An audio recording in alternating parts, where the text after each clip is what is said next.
Picture the classic wedding scenario for just a second. You are standing in this heavily air-conditioned hotel ballroom. Oh, yeah, the classic setup. Right. And you're stressed about a seating chart that took, like, 3 weeks to finalize. The generic floral centerpieces somehow cost more than your first car, and honestly, you are just exhausted. Completely drained before it even starts. Exactly. So take that image, crumple it up, and throw it completely away. Instead, I want you to imagine standing on pristine, warm sand right at golden hour. Okay, that is already infinitely better. Right. You're listening to the rhythm of the Pacific Ocean. There's no crowd. There's, no logistical panic. The entire focus is entirely on the two of you, the incredible natural world around you. And that visceral contrast you just described, that is driving a massive shift in how people approach these major life milestones. Yeah, it really is. The big, heavily manufactured, wasteful production is, well, it's out. Intention, intimacy, and environment are in. We're seeing a complete redefinition of what a premium experience actually looks like. Which is exactly why we are dedicating this deep dive to exploring the booming trend of MicroLuxe eco-friendly elopements, specifically on Oahu. Such a fascinating shift. The goal here is to really figure out how couples are pulling off these low-impact, high-meaning ceremonies without sacrificing, a single ounce of luxury. And to map out how this actually works in practice, we're pulling from a pretty dynamic stack of sources today. We've got a lot to cover. We really do. We have Daniela Heisen's blog post on the mechanics of sustainable Hawaiian weddings. We also dug into the deeply technical state of Hawaii DLNR, that's the Department of Land and Natural Resources, their wiki permit guidelines. Oh, the bureaucracy in those is wild. Yeah, heavy red tape. Plus, we've got a heavy impact report from the nonprofit Sustainable Coastlines Hawaii. And just to keep this all grounded in reality, a massive mountain of real client reviews. Because moving away from that traditional ballroom means looking at prime natural locations on Oahu. Yeah. We're talking about places like Waimanalo Beach and the Honolulu coastline. Stunning spots. Absolutely stunning. But swapping a ballroom for a beach, it isn't just a simple change of scenery, right? Yeah. There is a really profound cultural philosophy underpinning this shift that completely redefines the entire event. Yeah, it requires understanding this concept of Malama Aina. Right. Translated literally, it means to care for the land. But in Hawaiian culture, the Aina, the land itself, is viewed as a living relative. Oh, wow. A living relative. Exactly. Native Hawaiians have historically referred to themselves as Keiki Oka Aina, which means children of the land. This is fundamentally different from the Western concept of environmental stewardship. Where the goal is usually just like, don't litter. Right, exactly. Leave it how you found it. But Malama Aina is an active reciprocal bond. You are stepping onto the sand not as a consumer, but as someone being held by an ancient ecosystem. And that reframing changes the entire dynamic of an event.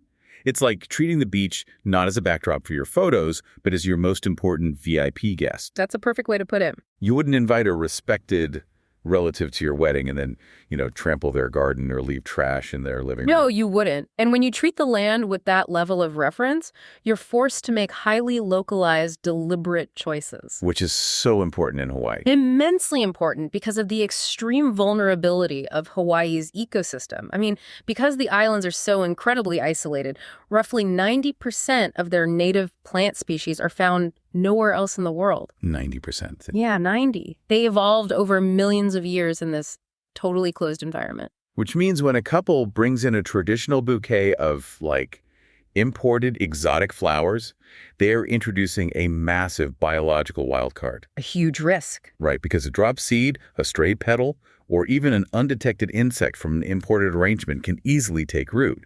They can harbor pests or sprout into an invasive species that native plants just have absolutely zero natural defenses against. And the mechanism of that displacement is relentless.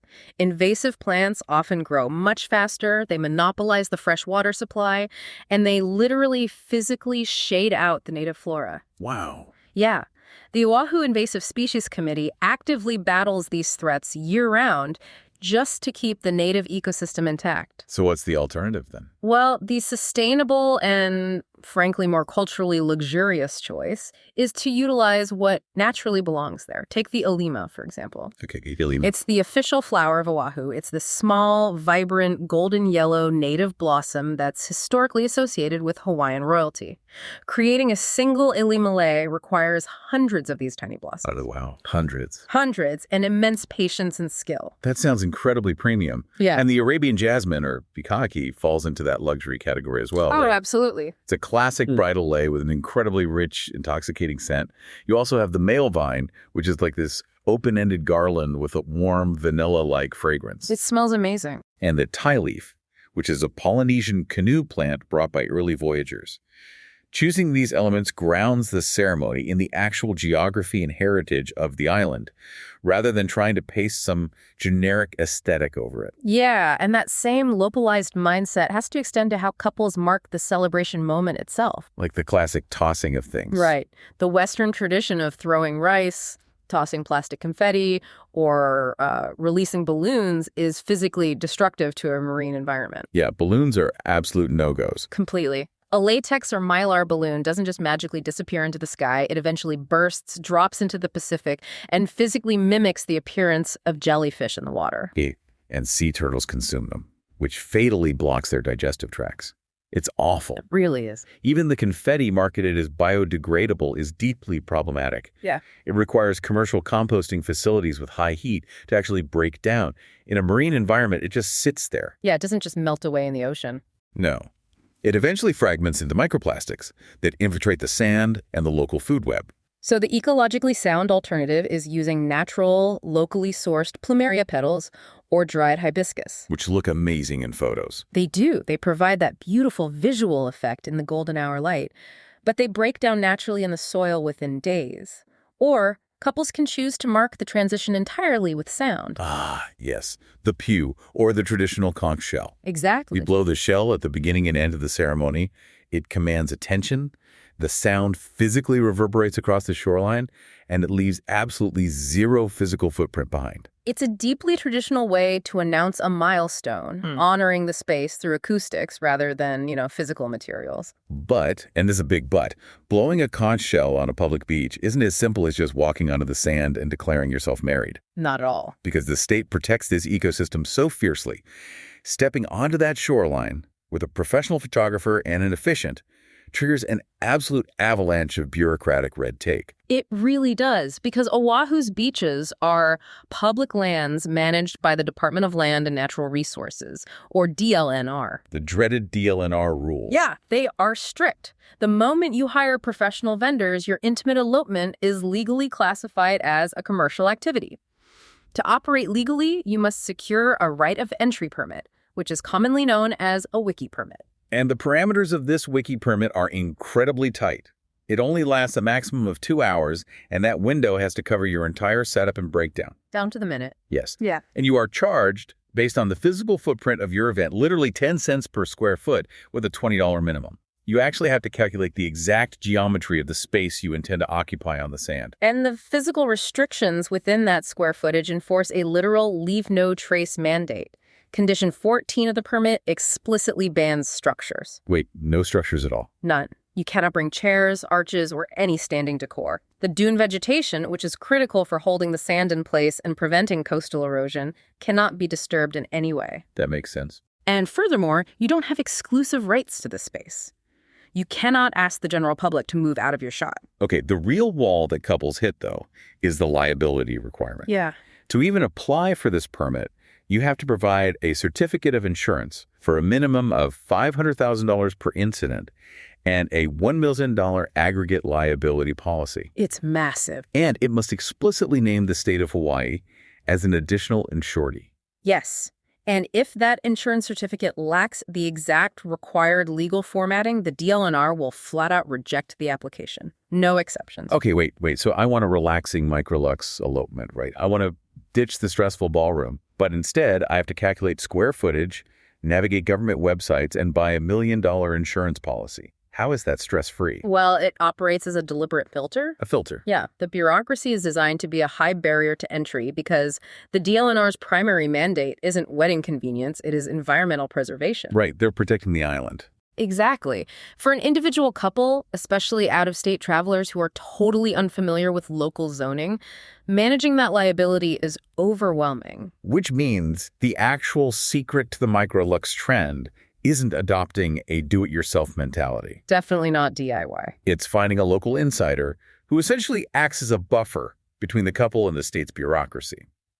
Reverend James Chun of the Honolulu-based Hawaii wedding studio seems to be the primary bridge over all this red tape. He really is. He provides these all-inclusive packages that are explicitly designed around this low-impact, highly regulated model. Packages like the mango package, right? Right. Whether couples select the ultralight mango package or his pineapple and coconut packages, the underlying value proposition is logistical insulation. He already holds the $1 million liability insurance. Oh, that is huge. It's everything. And he processes the wiki permits directly with the state.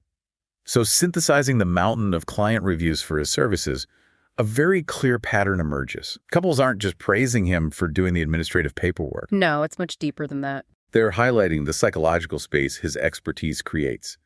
There was a specific review from a client named Land Life Vlogs that illustrated this perfectly. Oh, the rainy day review? Yes. They experienced heavy rain on their wedding day, which normally sends an outdoor event into a complete tailspin. But they describe James as having this profound, calming presence, seamlessly pivoting and moving the entire ceremony indoors without missing a single beat. And weather on a tropical island is entirely unpredictable.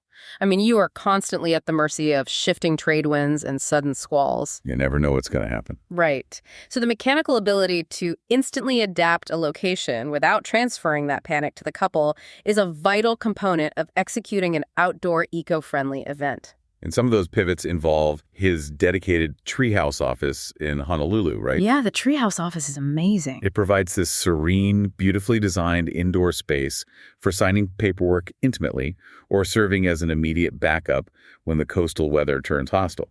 He's really built an entire ecosystem of support around the couple. He has.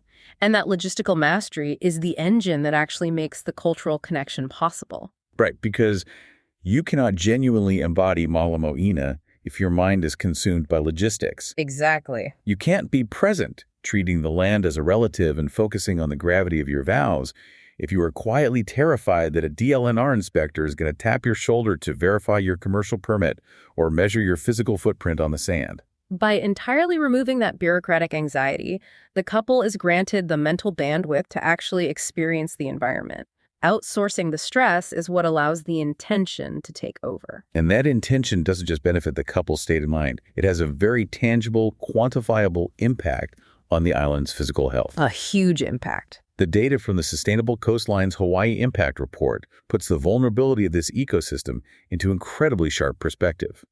They recently detailed the removal of 28,000 pounds of trash from Hawaii's coastlines. 28,000 pounds. And to understand the sheer magnitude of that number, we have to look at how ocean currents operate around the Hawaiian archipelago. Because it's not just local litter, is it? Not at all. Because of their isolated position in the Central Pacific, the islands act almost like a comb, catching massive amounts of marine debris circulating in the North Pacific Gyre. Wow. So that 28,000 pounds is a global accumulation of waste funneling directly onto these incredibly fragile shores. Knowing those mechanics makes the couple's choices so much more impactful.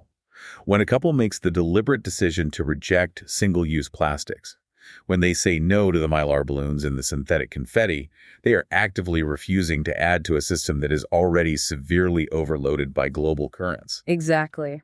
The report also noted they analyzed over 250,000 pieces of plastic for science. That is staggering. It is. It highlights how rapidly larger debris degrades from UV exposure and wave action, breaking down into those microplastics that permanently infiltrate the sand. So the economic mechanics of the MicroLuxe trend mattered just as much as the physical ones. Choosing a sustainable package inherently means prioritizing local Honolulu vendors. Hiring a resident efficient like James Chun and utilizing a local photographer drastically reduces the carbon footprint associated with flying in a whole team of external vendors. And it keeps the economic benefits circulating within the local community while fundamentally lowering the environmental cost of the event.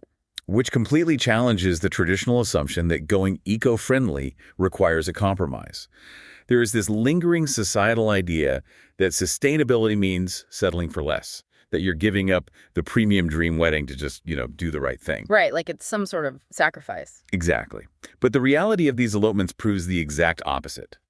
By adhering to the strict DLNR guidelines, rejecting excess, and embracing the local botanical culture, couples are not compromising. They're really not. They are participating in a vastly more premium, intimate, and authentic experience. You are trading the manufactured artificial stress of a massive ballroom for a deeply rooted celebration. The luxury really comes from the simplicity and the respect. Right, the actual scent of native pikake, the resonant organic sound of the conch shell, and the visual reality of a pristine, undisturbed shoreline. It is an undeniable upgrade. It's luxury achieved through alignment with the environment rather than domination over it. It's a complete paradigm shift. Yeah. And thinking about the sheer scale of the DLNR's protection efforts and the philosophy of Malama Aina, it forces us to look critically at how we travel in general. It really does. There is a specific rule in the Wiki Permit guidelines that actually bans commercial activity, including weddings, near known sensitive cultural or historical sites like Kukuiheo. Which makes total sense. Right. But for decades, the modern travel and destination wedding industry has operated on a model of pure consumption. The underlying philosophy has always been, find a beautiful spot on a map, claim it for your experience or your photographs, and then just leave. But the legal protection of a sacred site like Kukuiheo challenges that entitlement entirely. Yeah. It asks us to stop arriving at a destination and declaring, hey, I claim this space for my event. Instead, it demands that we pause and ask, do we have the cultural right to celebrate here? And if we do, how do we actively earn it? And earning it means treading lightly. It means respecting the regulations, financially supporting the local ecosystem, and leaving no trace behind. It is the transition from acting as a consumer of a destination to becoming a respectful guest of a living landscape. Imagine approaching every place we visit, every beach, every mountain trail, or every new city, with that level of reverence. It changes the entire experience from a transaction to a relationship. A completely different way to see the world. It really is. Thank you for joining us on this deep dive. Whether you're planning a major milestone, a trip, or just your weekend, we hope this conversation inspires you to rethink the impact of your footprint. And maybe trade the chaos of the ballroom for a quiet, intentional moment on the sand. Well said. We'll catch you next time.